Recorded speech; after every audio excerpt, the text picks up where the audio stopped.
Hello and thanks for joining us on Chicago Tonight, Black Voices. I'm Brandis Friedman. Here's what we're looking at. Consumers are pushing back against large corporations, but is it having the desired effect? And former Chicago Teachers Union leader Karen Lewis is telling her own story in a new memoir. More on how her life and legacy live on. And now to some of today's top stories.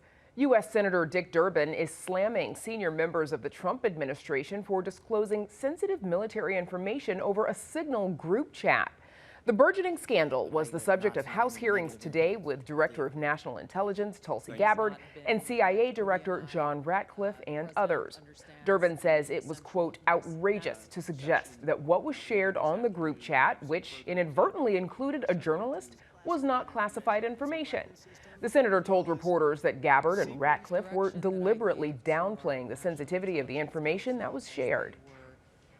I think they intentionally misled Congress into trying to believe that this was some casual conversation. This is a war plan, and American lives were at risk, and we should deal with it in that seriousness.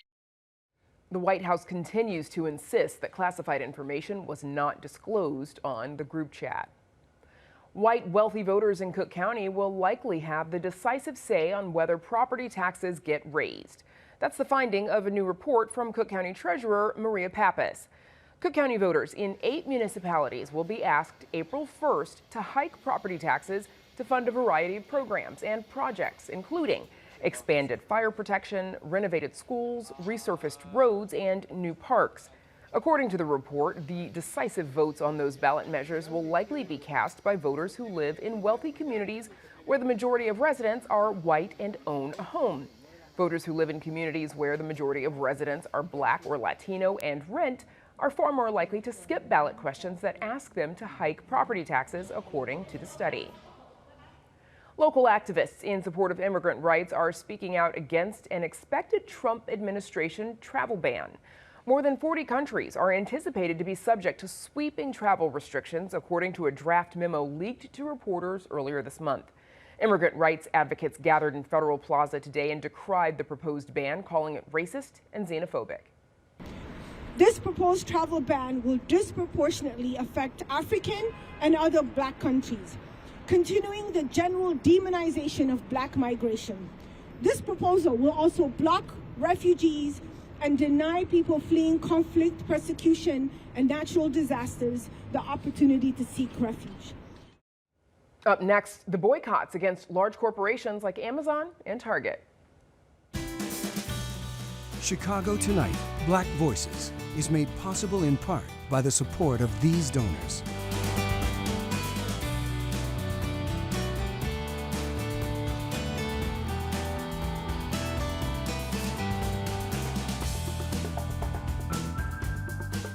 Consumers across the country are trying to hit large corporations where they hurt their bottom line. The group People's Union USA is urging buyers to stop shopping at major companies like Walmart, Target, and Amazon in protest of corporate control and the rollback of diversity, equity, and inclusion initiatives. The first of the boycotts happened last month, with more scheduled in the coming weeks. Joining us now with more on the impact of such boycotts are Robert Hansard, Associate Professor of African American Culture and History at Columbia College Chicago. And on Zoom, Mark Morial, President of the National Urban League. Gentlemen, thank you both for joining us. Welcome back. Mark Morial, starting with you, please. The National Urban League, you all were backers of this movement. Why are you encouraging consumers to participate? We're encouraging consumers to be intelligent about how they spend their money. What's happened in this time is because of the political alignment, meaning conservative interests, Republican interests control the White House, the House, and the Senate. There's a frustration in the community that only through the use of economic power can messages be sent to many in the nation, to businesses and others, that rolling back equal opportunity, rolling back diversity, equity, and inclusion, rolling back commitments that the nation has made and that many companies made and renewed and refreshed and enhanced during the murder of George Floyd is not something that we can support. I'm troubled and dismayed by those that would, in effect, turn their back on an important constituency of consumers. Black Americans represent at least $2 trillion roughly in spending power. When you add Latinos, that number gets to 5. When you add Asian Americans, the number gets to 6 trillion. That's significant. And this is what Black and brown consumers represent in America today. Robert Hansard, we all are familiar with the historical significance of economic boycotts. Do they still have the potential to be effective? They do if, I mean, the ones that we remember, you know, they all fit certain criteria. I mean, they're linked with something legal. You know, I think about the Montgomery bus boycotts and obviously the issue of desegregation there. Or even if you go into history, look at, there's an R.H. Boyd in Nashville, Tennessee, who did a protest against streetcars in 1905 and 1906. But there's that legal piece, or as Mark was talking about, something social or ethical that brings to bear the questions of how corporations are behaving. There's a galvanizing issue that can bring things together to really make boycotts have success. And in the interest of, for example, the Montgomery bus boycott, the demand as a result of that boycott was pretty concrete: desegregate the buses. Yeah. Is the demand here as evident, as apparent? I think it is. I just think that the messaging and the need for the messaging and the communication around it have to sort of all galvanize in the same kinds of ways as well. I mean, we want to all collectively talk about this. We want to draw on the histories of these prior movements to get us sort of all linked together. How do we talk a common language? How do we reach people who may not necessarily be on social media, who might still be very aware and want to participate? So for me, that's part of the challenge. Mark Morial, similar. Go ahead. Yeah, I'll add this, that in addition to boycotts, and I use the term selective purchasing, there are also boycotts.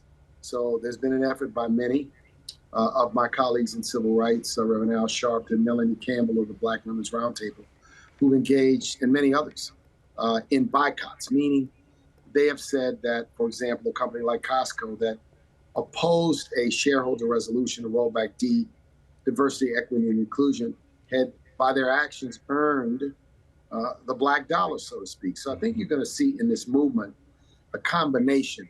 It's about intelligent spending. So I recall through history in my beloved hometown, New Orleans, and my father and mother were involved in this, the Dried Street boycott. So Dried Street was a black shopping district, but almost a significant number of the merchants were Jewish merchants, but they did not hire black people.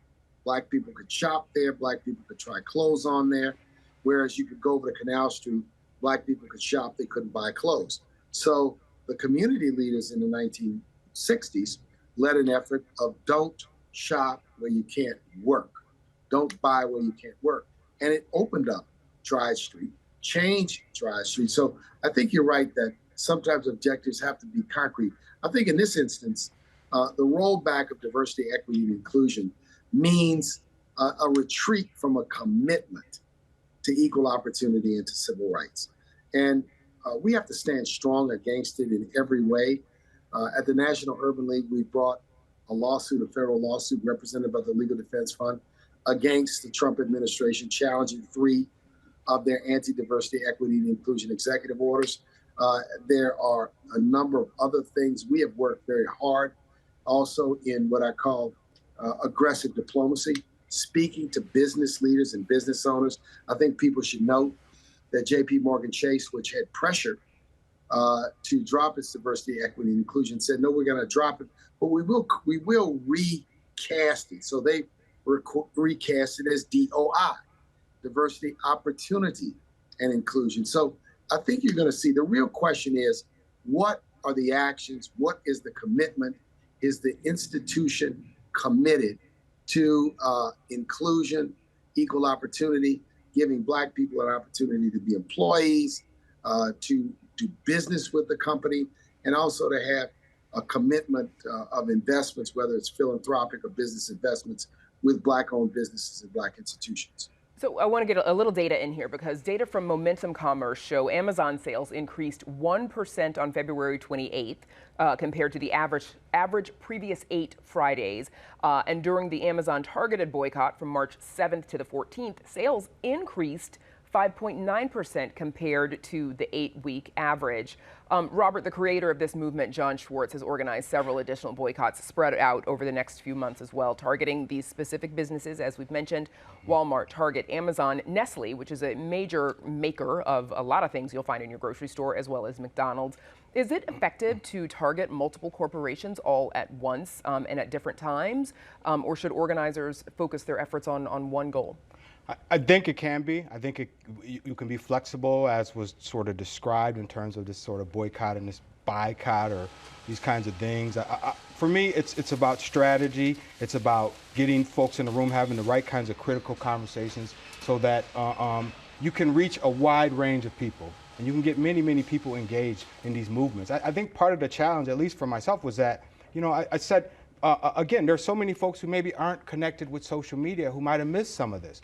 And I know this is happening, but the articulation of how churches are involved, how community groups and other organizations are stepping up to the challenge, even meeting in person, the feature of that. If you look at some of the old examples from the Montgomery bus boycott, those folks are getting together. They're so excited. You had people who had worked 9 to 5 all day, and they had enough time and energy to walk to the church and get there to rally, to get ready to, again, tomorrow, walk again. So you feel like there needs to be more done, and done differently, to organize, not just social media, that we've gotten a little bit dependent on it, perhaps. Overly dependent. And need to go back a little old school, maybe, to some of the other ways that these were previously organized. That's what made it work, historically. And sure, some of mine is from reading from books, but also from my parents and my family and others who I know who taught me about the movement and what it's about. And there has to be that personal piece. The social media component is significant, but it has to be in congruence with other things. There's the boycott. There's what Mark Morial referred to also as the boycott that some folks are getting into. Robert, what more could organizers and protesters do to be achieving whatever the goal is? Public information and sharing of information more clearly and articulating what exactly it is and why it is that we need to boycott these folks. And if there are other alternatives, and some of this is happening, I'm certain. If there are other alternatives for buying, very clear opportunities to access other alternatives. More and more about it. If you look at what boycott is, if you look at the definition, it's individual action that is ultimately designed to prompt others to get engaged. So yeah, that has to be the criteria how you wage whether or not it's effective. Everything from South Africa to the anti-apartheid movement and other kinds of things, to the civil rights movement, to the early ideas of the civil rights movement. They drew upon sort of different ways of thinking. Everything from people who were thinking about accommodationism all the way up to maybe the birth of integrationism and modern ideas about civil rights. So all that plays. Yeah, so we're just about out of time. Mark Morial, we've got a minute left. The Trump administration, we know they've attacked DEI initiatives at the federal level, which have now trickled down to public and private sectors. What do you think it says that corporations were so quick to abandon those initiatives early on after almost everybody adopted them in 2020 post-George Floyd? Well, many would question whether they were really committed. In some cases, why they would be so easily intimidated by the new president, by the new administration. I think, in this world, you have to stand on your values. You have to stand for what you believe in. So, I applaud those corporations and other leaders who, in the face of pressure, there's a pressure campaign being waged by a group of people, and they're going to corporations behind the scenes and threatening them if they don't drop diversity, equity, and inclusion, and threatening with embarrassing them. They're threatening with boycotts from other communities. So we need to be aware that none of this is happening in a vacuum, which is why we have to bring pressure. And one of the things I also think we've got to do is call the question with elected officials. Those elected officials who run for seats in the Congress and the Senate, are you committed, and will you publicly state your unequivocal commitment to diversity, equity, and inclusion, equal opportunity, and civil rights? We've got to call the question. You've got to earn my vote. And you got to earn my vote with what you're committed to. Okay, that's where we'll have to leave it. Robert Hansard is over here shaking his head in agreement with you. Mark Morial, thanks to you both for joining us. We appreciate it. Thank you. Thank you. And we're back with more right after this.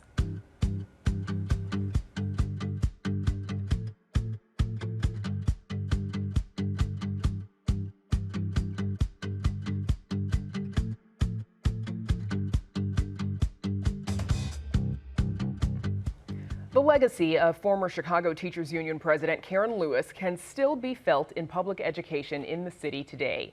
The feisty and outspoken teacher led nearly 25,000 fellow teachers on a historic week-long strike in 2012, changing the way the union organized and negotiated. Lewis also considered challenging Mayor Rahm Emanuel before dropping her plans to run for mayor after being diagnosed with brain cancer. She died in 2021 at 67 years old. But she's still telling her story in a new memoir called I Didn't Come Here to Lie, My Life and Education. She co-wrote that book with Elizabeth Todd Breland, a history professor at the University of Illinois, Chicago, and former vice president of the Chicago Public School Board. She joins us now. Welcome back to Chicago Tonight. Thanks for joining us. Thank you so much for having me. I love the title of the book, I Didn't Come Here to Lie, because it definitely sounds like something Karen would say. She came up with it. I'm yes, sure she this did. Is very much her selection on the title. Of course it was. Why does it matter to tell her story now? You know, we started this project together in 2017, and it is just as relevant today as it has been at any moment, and in some ways, maybe even more so. The issues and struggles that face us in public education, I just feel like her voice has so much to say to those concerns. What was, just so that everybody knows, tell us a little bit about the process for you writing this book, certainly after she had died. Sure. So in 2017, Karen and an editor friend of mine, Jill Petty, asked me to come help Karen write her memoir. And initially, Karen was going to write her story, and I was there as sort of historical context, right? I'd write the historical context. But early, or at the end of 2017, she had a really bad stroke. And after that, she was no longer able to write. So from there on out, we switched and went into a form of her having long-form conversations that we recorded and then transcribed. And that took us really up until the pandemic. And then during the pandemic, I started trying to massage all these, stories into something like a narrative form that took shape. Certainly after she passed away in 2021, that became a bit harder. But I think for me, I made a promise that I would finish it, and it felt very important to me to make that happen and to keep the integrity of having it be in her first person narrative. So I had to scrub around and find public statements she had made and other writing and speaking to add and kind of fill out the narrative. But I also feel really lucky because in these long form recordings, there was a lot of information that she shared about her personal life, about her early life, that there would have been no other way for me to access after her unfortunate passing. And to that point, she does talk about her early life in this book. What were some of the early influences that led to the Karen Lewis that we all remember today? Yes, I mean, I think some of it can be taken back to her family. She had a really strong relationship with her father, who was always pushing her, and particularly she called him a proto-feminist, pushing her to do things that may not traditionally been seen as leadership roles for women and young girls at the time, but he was definitely a backer in her corner. She grew up in a large extended family and spent a lot of time around adults that I think shaped her in particular ways. And then certainly as a young person, she was outspoken as a teenager. She led walkouts for Black Power and community control of schools in the late 60s, was an activist during her time in college. So you just see this progression and this growth in her leadership over time, but also someone who was just curious, who explored the world and was eager to seek out new experiences. Karen was known obviously for her mind, right, being very smart, but with that comes, she was known for a lot of very witty responses and retorts. Here's a little bit of some of that. We will never do that 24/7 or we're too old for that. People have to go home and go to bed. Jim Franzik, have you seen him lately?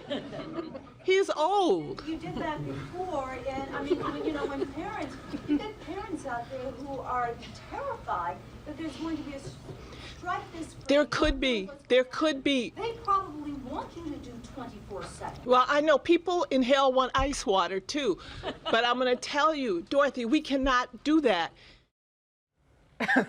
Calling Jim Franzik old. I happen to know Jim Franzik, despite their differences, Yes. he was a Karen Lewis fan, Yes. often sitting across the table from her while negotiating those teachers' contracts.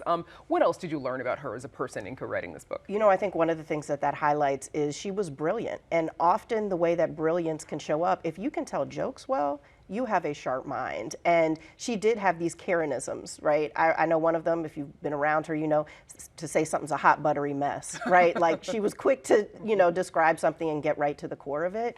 But I think the other thing that felt really special, and I hope that people feel this in the memoir, is her vulnerability in particular around her illness and how she navigated that, and pulling the curtain back a little bit to show that she's certainly a phenomenal person, right? And singular and special in so many ways, but also human, you know? And I think sometimes in the bright spotlight, and particularly for Black women in leadership who are scrutinized and picked apart, her having that vulnerability in the memoir to speak about her personal experiences felt really powerful.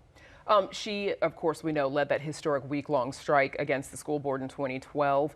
How did Karen Lewis and, of course, the core caucus as well, Yes. Of CTU, how did they shift the collective bargaining process for teachers? I think it's not just the collective bargaining process, it is what social movement unionism looks like, which means bargaining for not just bread and butter, but also the common good. That naming and saying that racism and poverty are things to be addressed, and that needs to be at the forefront of collective bargaining and of the work of unions, that transformed the conversation nationally. So if you think about the Red for Edge strikes that came up in the years that followed, that was birthed here out of what CORE did, out of what Karen Lewis did, out of what coming together between a teachers union and parents and community organizations wrought. Public education, as we know, still facing some challenges today, certainly with the cuts, changes that are happening at the Department of Education. How do you think the national current issues are sort of reflected in the overall fight for public schools? Yeah, you know, we are in really perilous times given the fact that at the federal level in particular, there is a large-scale attack on public education as being a thing. And I really think in this moment, when I think back to the things that Karen and of course all the people she worked with fought for in that moment and continue to fight for, around fighting back against billionaires, fighting for working people, not being afraid to push against the traditional Democratic Party and push them further left, or to consider the needs of people on the ground. I think all of these are really important legacies that still speak to the moment that we're in today. And most of all, the fight for fully funded public education as a public good and as a right. This moment, the movement that Karen Lewis was a part of and a leader in, shifted that conversation. So even today, when we see these attacks at the federal level, they are attacking because that narrative has shifted. If you think about the sort of poles of the argument, one side is saying get rid of public education altogether, privatize everything, parents, you know, will get vouchers and make decisions.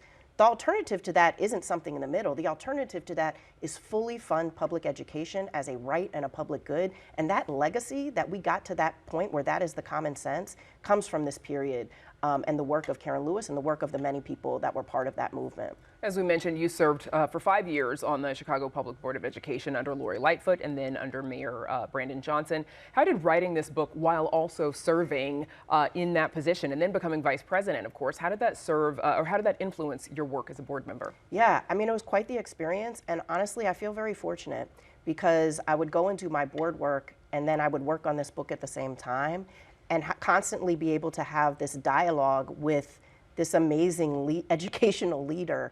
And I think it really, for me personally, grounded me. But the other thing is that it did is remind me of what's important, right? Remind me of keeping, you know, principles intact, to keep your eyes on the prize of what is best and what is most needed for young people. And that's not an individual pursuit, that's a collective pursuit that all of us have responsibility for. And before we let you go, Elizabeth, I have to ask, what can you say about your exit from the board late last year? You, along with the other board members, it was very public. We all talked about it a lot. Yeah, I mean, here's what I'll say. You mentioned I was on the board for 5.5 years. And in that time, on a board of 7, I served with 16 different board members. So in fact, my experience was one of transition frequently. Like that was the norm rather than an anomaly. As an appointee, you serve at the pleasure of the mayor. I'm grateful that I, was entrusted to serve for the time I did. And I don't have a problem passing the baton to whoever comes next. It's a hard job. And I have such great empathy for everyone who commits to step up into that role.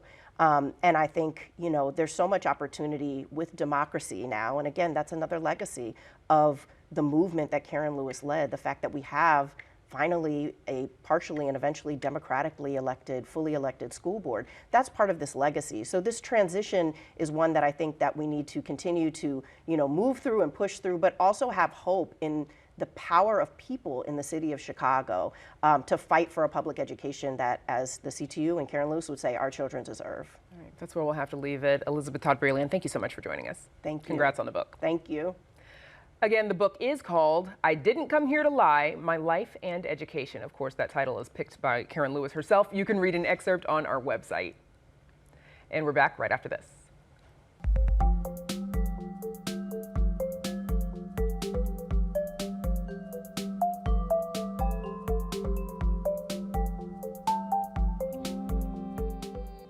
And that's our show for this Wednesday night. Stay connected with our reporters and what they're working on by following us on Instagram at WTTW Chicago. And join us tomorrow night at 5:30 and 10. Meet two brothers fighting for their lives. One needs a kidney transplant, the other is a match, but he's in ICE custody and facing deportation. Now for all of us here at Chicago Tonight Black Voices, I'm Brandis Friedman. Thank you for watching. Stay healthy and safe, and have a good night.